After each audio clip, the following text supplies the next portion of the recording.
DB tutorial में आपका स्वागत करता हूँ। देखिए, हमें पढ़ना आज विलेयता क्या होती है। देखिए, हम विलेयता में क्या करते हैं, जो विलायक होता है उसकी मात्रा को फिक्स कर देते हैं, तो उसमें जितना विलेय घुल जाए उसे हम क्या कहेंगे, विलेयता कहते हैं। जैसे हम मान लेते हैं क्या है 100 ग्राम, हम क्या मान ले रहे हैं, क्या है कोई विलायक है, तो उसमें जितना विलेय घुलेगा वही क्या कहलाएगी, विलेयता कहलाएगी।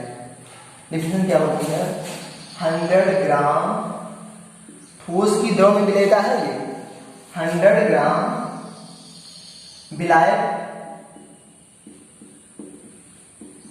को संतृप्त करने के लिए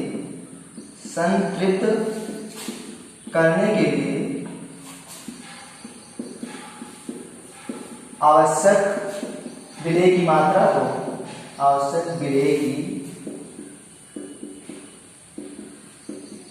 मात्रा को हम क्या कहते हैं, विलेयता कहते हैं।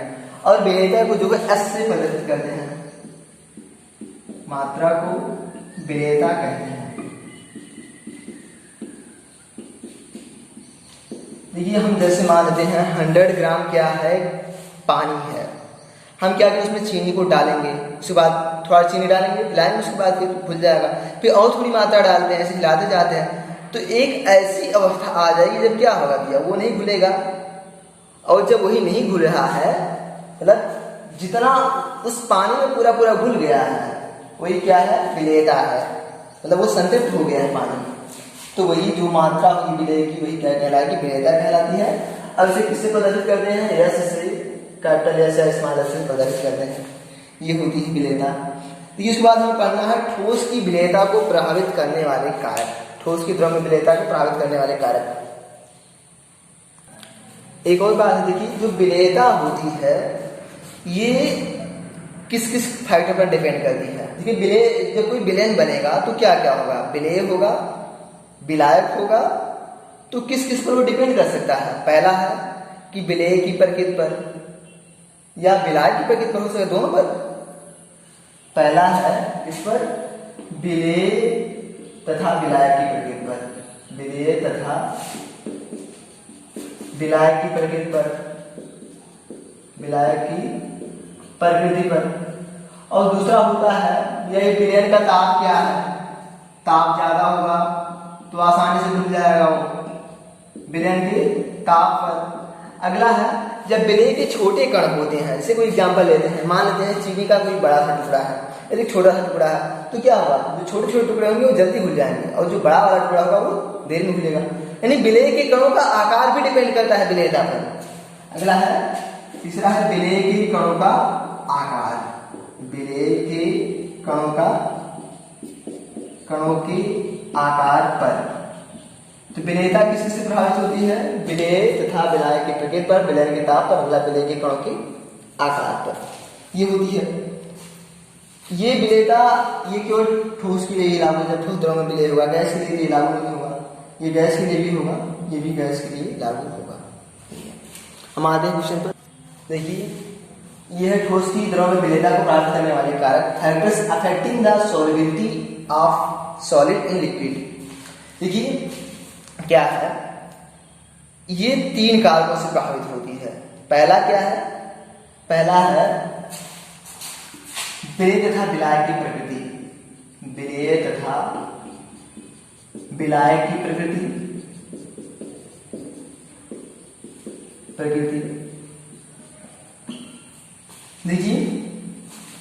देखिए हमें ये अभी तक ये पता होना चाहिए कि ध्रुवीय अणु और अध्रुवीय अणु क्या होते हैं। देखिए, ध्रुवीय अणु जो होते हैं उनका जो डायपोल मोमेंट होता है वो 0 के बराबर नहीं होता है। हम पहले ये बताने से, विलेय और विलायक की प्रकृति जो है विलेयता पर डिपेंड करती है कैसे, ये बताने से पहले हम थोड़ा सा कुछ टॉपिक पढ़ लेते हैं। ये इतना सा जो बात कर रहे हैं कुछ, ये हमें पता होना चाहिए कि ध्रुवीय अणु क्या होते हैं या ध्रुवीय विलायक क्या होते हैं। ध्रुवीय विलायक ये जैसे H2 है, H2O है, ये क्या है, ध्रुवीय विलायक है। और ध्रुवीय अणु जैसे बहुत सारे हैं, जैसे कोई भी जो आयनिक कंपाउंड होगा वो क्या होगा, ध्रुवीय होगा। जैसे NaCl है, ध्रुवीय अणु भी लेते हैं, कोई भी आयनिक कंपाउंड जो होगा आयनिक यौगिक। जैसे मान लेते हैं NaCl, KCl, NaCl, KCl, K2SO4, Na2SO4, ये सब क्या होंगे? ये ध्रुवीय अणु होंगे, आयनिक यौगिक है। और इसकी अतिरिक्त जो है कुछ सहसंयोजी अणु भी होती हैं जो क्या होती है? आयनिक होते हैं। जैसे HCl है, ये क्या होता है? ध्रुवीय अणु होता है। कैसे? देखिए, जब इनमें इलेक्ट्रोनेगेटिविटी डिफरेंस होगा दोनों एलिमेंट में, हाइड्रोजन की जो विद्युत ऋणात्मकता है अलग है, इसकी ऋणात्मकता अलग है, तो इसमें एक पोलरिटी बन जाती है। मतलब ये HCl द्विध्रुव की तरह व्यवहार। द्विध्रुव का मतलब क्या होता है? समझिए, एक पर पार्शियल चार्ज आएगा, दूसरे पर पार्शियल नेगेटिव चार्ज आएगा, एक पर पार्शियल पॉजिटिव और दूसरे पर पार्शियल नेगेटिव आएगा, तो क्या हो जाएगा? ध्रुवीय अणु हो जाएगा। सहसंयोजी बंध में जो है वो क्या होगा? थोड़ी सी ध्रुवता उत्पन्न हो जाएगी, तो वो ध्रुवीय हो जाएगा। और अगला होता है कि केंद्रीय परमाणु के पास क्या है? कोई लोन पेयर हो। जैसे मान लेते हैं NH3 है, देखिए NH3 के पास क्या है? लोन पेयर है, तो क्या हो? ये ध्रुवीय अणु है। NH3 क्या है? ध्रुवीय अणु है। PH3 क्या है? ध्रुवीय अणु है, लोन पेयर के कारण है। लेकिन वहीं पर मानते हैं CH4 है, तो CH4 क्या है? ध्रुवीय नहीं है वो, क्योंकि चारों बांड कार्बन के पास क्या है? 4 इलेक्ट्रॉन होते हैं, चारों हाइड्रोजन के साथ एकल बंध बनाएंगे और चारों क्या करेंगे भैया? और उसके पास कोई लोन पेयर भी नहीं कार्बन के पास, मेथेन में, CH4 में, तो मेथेन क्या होगा? अध्रुवीय होगा। तो इसमें क्या है? ध्रुवीय अणु होने के लिए आयनिक यौगिक होना चाहिए, जैसे NaCl, KCl है। अगला कोई सहसंयोजी बंध हो, लेकिन उसमें ध्रुवता उत्पन्न हो गई है किसी कारण से, विद्युत ऋणात्मकता के कारण से। और अगला एक और पॉइंट है, अगला क्या होना चाहिए? केंद्रीय परमाणु के पास क्या है? यदि अयुग्मित इलेक्ट्रॉन है तो क्या हो जाएगा? वो ध्रुवीय हो जाएगा। जैसे PH3 है, या फिर जैसे मान लेते हैं CHCl3 है। देखिए, कोई अयुग्मित इलेक्ट्रॉन नहीं है यहाँ पर, लेकिन यहाँ पर है क्या? ये जो तीनों बांड हैं ये अलग अलग टाइप के हैं, तो ध्रुवता उत्पन्न हो जाएगी। जैसे ये है CHCl, अब देखिए ये क्या करेंगे? अब ये Cl इलेक्ट्रोनेगेटिविटी जाता है, ज्यादा है यहाँ पर, तो इन तीनों पर पार्शियल नेगेटिव चार्ज आएगा, इस पर आ जाएगा पार्शियल पॉजिटिव, पार्शियल नेगेटिव है, पार्शियल नेगेटिव है, पार्शियल नेगेटिव है, तो ये क्या हो जाएगा? ये ध्रुवीय अणु हो जाएगा। अलग अलग जब केंद्रीय परमाणु के पास अलग अलग टाइप के बांड होंगे तो क्या होगा? वो ध्रुवीय हो जाएगा। अगला, उनमें क्या है? कोई दो परमाणु है या डायटोमिक है वो, और किसी कारण से वो उनमें पार्शियल नेगेटिव चार्ज आ गया, तो भी क्या होगा? वो ध्रुवीय अणु होगा। अगला हम आ जाते हैं अध्रुवीय, बता देते हैं, फिर क्लियर हो जाएगा। ये इतना हो गया है, क्या ये है? पूरा ये ध्रुवीय है इतना। हम आ जाते हैं अध्रुवीय विलायक लेते हैं।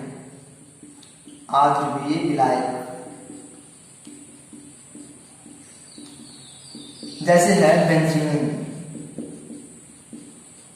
विलायक की बात कर रहे हैं। CCl4 नाम होता है कार्बन टेट्राक्लोराइड, द्रव है, लिक्विड है और विलायक की तरह वर्क करता है। और जैसे ये हो गया है बेंजीन, CCl4 और बहुत सारे ऐसे हैं। कार्बन डाइसल्फाइड का विलयन है, तो ये क्या होगा? ये अध्रुवीय विलायक है।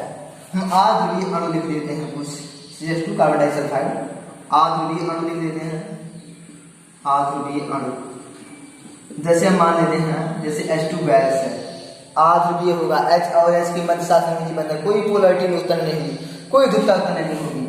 और जैसे मान लेते हैं CH4 है, या CCl4 भी अध्रुवीय होगा, या PCl5 है। देखिए कैसे है PCl5 अध्रुवीय, तो P है तो 5 इलेक्ट्रॉन होंगे फास्फोरस के बाद में, और पांचों क्या करेंगे? ये यहाँ पर बताते हैं PCl5 के बारे में।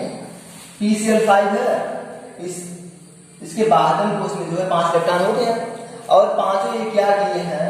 क्लोरीन से एकल बंध बनाए हैं ये, अर्थात इसके जो है पांचों इलेक्ट्रॉन क्या है? बिजी है, कोई भी इलेक्ट्रॉन पेयर नहीं है इसके पास, और ये पांचों सेम टाइप के बांड है, मतलब P और फास्फोरस और क्लोरीन के मध्य ही है, तो ये क्या हो जाएगा, PCl5 जो होगा ये क्या होगा, आध्रुवीय होगा। तो ये है आध्रुवीय होने का कारण। तो ये इस टाइप से हम देख लेंगे आध्रुवीय है या नहीं। इसके लिए शॉर्ट ले सकते हैं ध्रुवीय और आध्रुवीय अणु के लिए। और इसमें बहुत सारे हैं, जैसे एंथ्रासीन हुआ, नेप्थालीन हुआ, एंथ्रासीन, नेप्थालीन,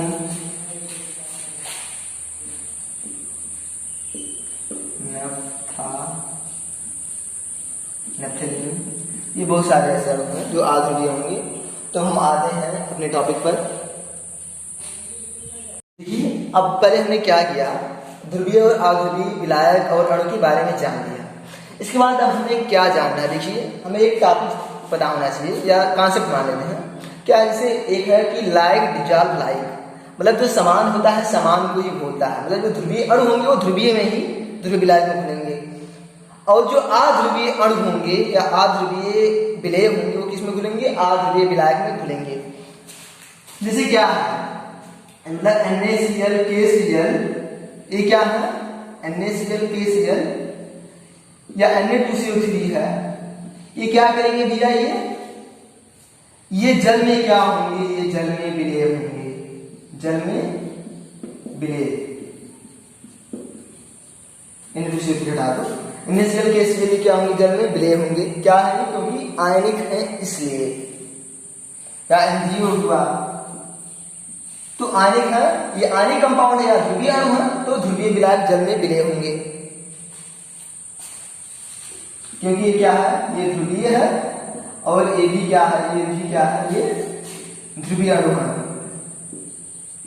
तो इसलिए क्या होंगे, ध्रुवीय। लेकिन यहीं पर NaCl जो होता है ये क्या होता है, बेंजीन में अविलेय होता है, बेंजीन में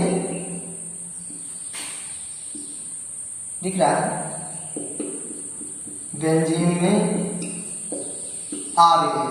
कारण क्या होता है,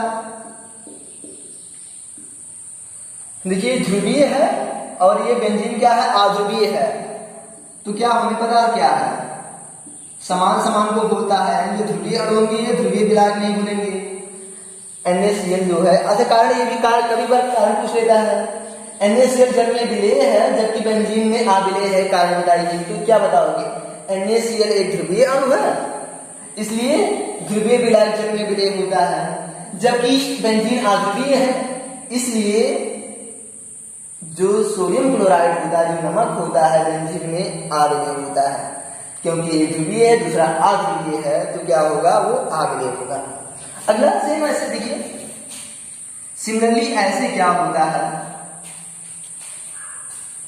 जो आयोडीन है I2 है, ये क्या है, अध्रुवीय है, ये क्या होता है, जल में अविलेय होता है, जल क्या ध्रुवीय है, I2 क्या है, अध्रुवीय है, I2 अध्रुवीय, जल में अविलेय है या कम विलेय होता है, जल में अविलेय है ये, लेकिन वहीं पर इसे हम क्या करते हैं, जब बेंजीन में घोल देंगे इसे, या फिर बेंजीन में या कार्बन टेट्राक्लोराइड में घोल देंगे तो आसानी से घुल जाएगा, बेंजीन में विलेय है, ये है।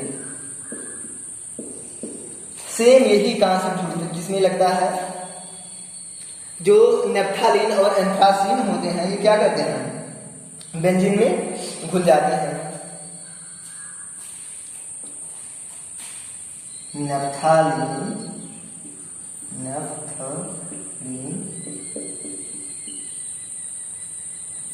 और एंथ्रासीन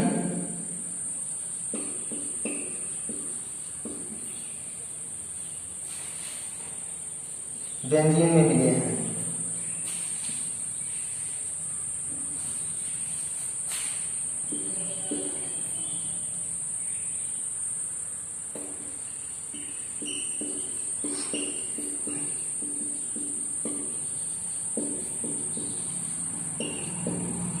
बेंजीन में विलेय है, ये क्लियर होना चाहिए।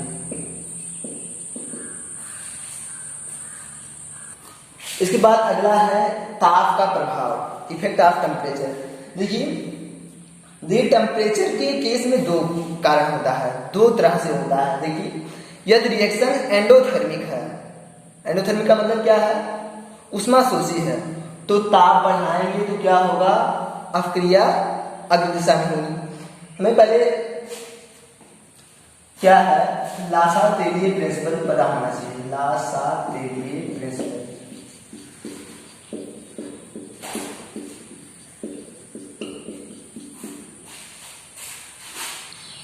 देखिए लासा-तेलिए प्रिंसिपल क्या होता है, इसमें क्या कहा गया है जी, यदि कोई अपक्रिया साम्य अवस्था में है, तो यदि हम साम्य अवस्था की स्थिति जैसे ताप, दाब, सांता आदि में परिवर्तन करें, तो अपक्रिया उस दिशा में विस्थापित होती है जिधर किए गए परिवर्तन का प्रभाव निरस्त होता है।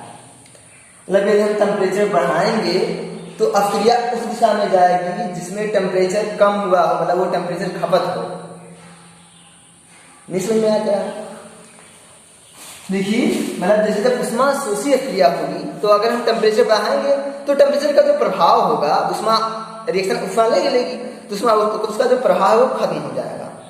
मतलब ये है, ताप बढ़ाने से जो है, यदि अपक्रिया क्या है, उष्माशोषी है, मतलब विलेय को खोलने पर अपक्रिया उष्माशोषी हो रही है, तो क्या होगा, जैसे मानते हैं CaO है, Na2CO3 है, को जल में घोलने पर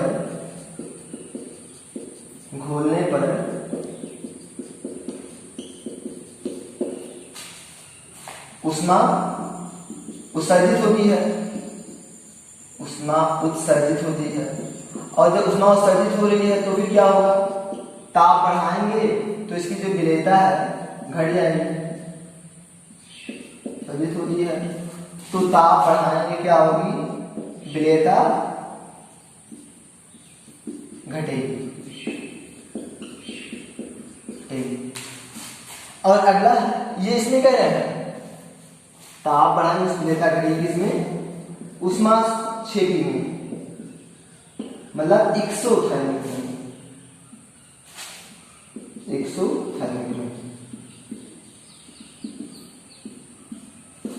और अगला, ताप बढ़ाने से जो है विलेयता बढ़ती है, लेकिन कब बढ़ती है, उष्माशोषी क्रिया में, मतलब कहते हैं एंडोथर्मिक। ये जैसे इसमें है NaCl, NaNO3 या फिर KNO3, जब इसे जल में घोलते हैं, KNO3 को जल में घोलने पर क्या होगा, जल में घोलने पर ये घोलने पर उष्मा अवशोषित होती है, उष्मा अवशोषित है, यानी उष्माशोषी क्रिया है। तो क्या होगा, ताप बढ़ाएंगे तो उसकी जो विलेयता है NaCl और NaNO3 की विलेयता बढ़ जाएगी। ऐसा क्यों? क्योंकि उष्माशोषी क्रिया है, इसलिए। तो ये है ब्रैकेट में, ये उष्माशोषी होगा ना।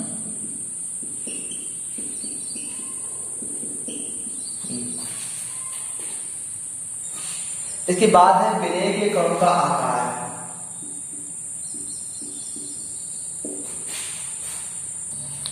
देखिए, जब विलेय के कणों का आकार जब छोटा होगा, जैसे चीनी के छोटे छोटे कण हैं, तो जल्दी से घुल जाएगा, नहीं विलेयता क्या होगी, बढ़ जाएगी, विलेयता ज्यादा होगी। ये है, जल्दी से घुल जाएगा। और जब बड़े बड़े कण होंगे तो विलेयता कम होगी, यानी थोड़ा टाइम लगेगा। और वहीं पर एक और ग्रुप, देखिए क्या है, जो लवण होते हैं, जल में कम विलेय लवण होते हैं, उनके लिए जो विलेयता होती है सम आयन प्रभाव से प्रभावित होती है, या सम आयनों पर डिपेंड करती है। कम विलेय या अल्प विलेय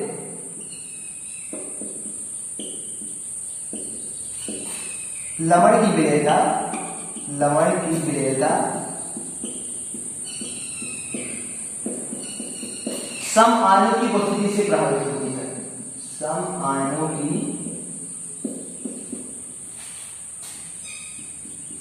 उपस्थिति से प्रभावित होती है, उपस्थिति घट जाती है ऐसे लिखते हैं।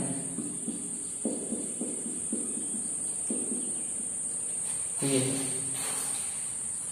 इसे देखिए NH4Cl क्या है, अल्प विलेय लवण है।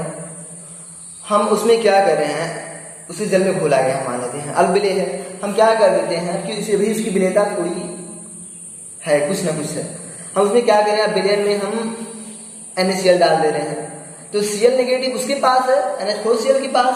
देखिए हम एग्जाम्पल बता रहे हैं, NH4Cl क्या है, अल्प विलेय लवण है, अल्प विलेय लवण। और इसमें क्या है, Cl है। और देखिए हम इसमें क्या कर रहे हैं, पहले ये जल में घुला गया, कुछ अणु इसके घुल रहे हैं जल में। अब हम क्या कर रहे हैं, उसमें NaCl डाल दे रहे हैं, ना डाल दे रहे हैं। तो इसका Cl और इसका Cl दोनों क्या है, सम आयन है। तो इससे क्या हो जाएगा कि NH4Cl की जो विलेयता होगी थोड़ी सी कम हो जाएगी। तो अब विलेय लवण की जो विलेयता होती है सम आयन की उपस्थिति से घट जाती है। ये एक टॉपिक। इसके बाद हमें पढ़ना है गैसों की विलेयता। देखिए गैस की विलेयता की परिभाषा क्या होगी, 1 ml लिक्विड में 1 ml STP पर टेम्परेचर फिक्स होना चाहिए। STP पर 1 ml लिक्विड में द्रव में घुलित ml में गैस की मात्रा, ये क्या कहलाएगी, विलेयता कहलाएगी। STP पर 1 ml द्रव में घुलित ml में गैस की मात्रा को हम क्या कहेंगे, गैस की विलेयता कहेंगे। और इस बात से प्रभावित करने वाले कारक किससे प्रभावित होती है, गैस की प्रकृति। पहला है गैस की प्रकृति, गैस की प्रकृति, नेचर ऑफ गैस। देखिए कुछ गैसें जो होती हैं ये क्या करती हैं, ये या तो सॉल्वेंट के साथ या तो रिएक्शन ही कर जाती हैं या तो फिर सॉल्वेंट में आयनित हो जाती हैं। तो क्या होती हैं, ये ज्यादा विलेय होती हैं।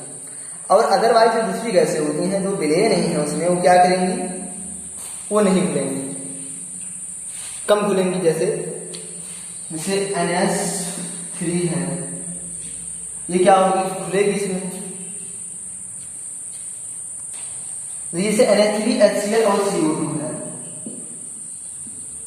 ये कंडीशन पहले क्या बोल रहे हैं हम, देखिए जो गैसें या तो क्या होंगी विलयन में या तो आयनित हो जाएंगी, गैसें विलयन में जो आयनित हो जाएंगी या फिर विलायक से रिएक्शन कर लेंगी या सॉल्वेंट से रिएक्शन कर लेंगी, विलायक से अपक्रिया कर लेती हैं, अपक्रिया कर लेती हैं। इनकी जो विलेयता होती है वो क्या होगी, ज्यादा होगी, मतलब ये ज्यादा मात्रा में विलयन में घुलेंगे।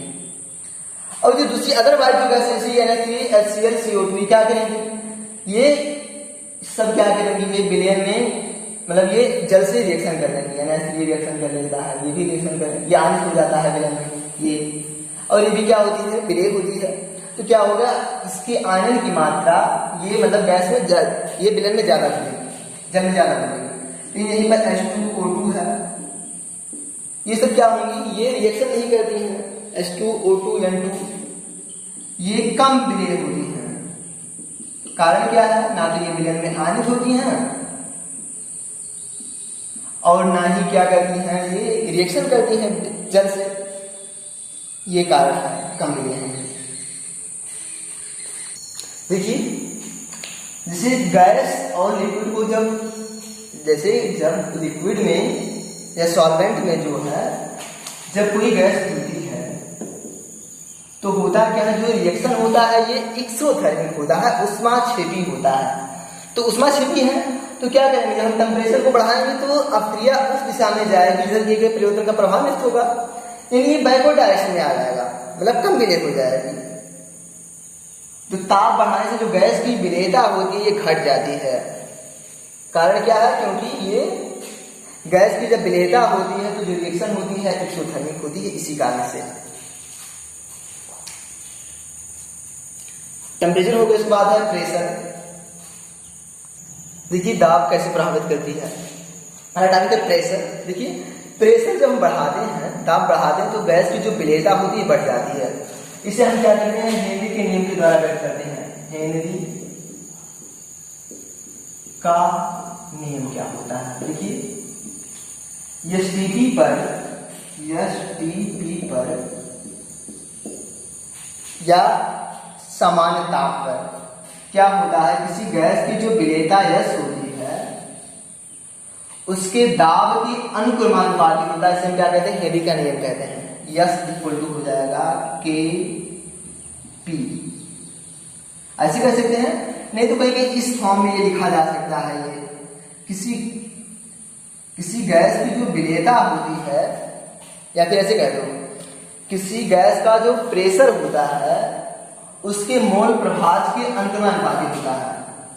एसटीपी पर स्थिर ताप पर किसी गैस की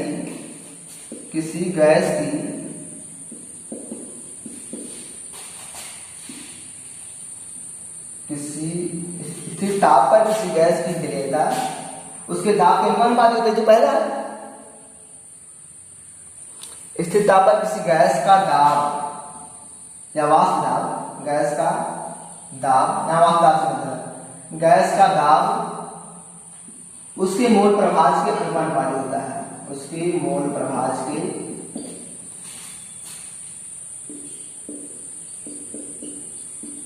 अनुक्रमानुपाती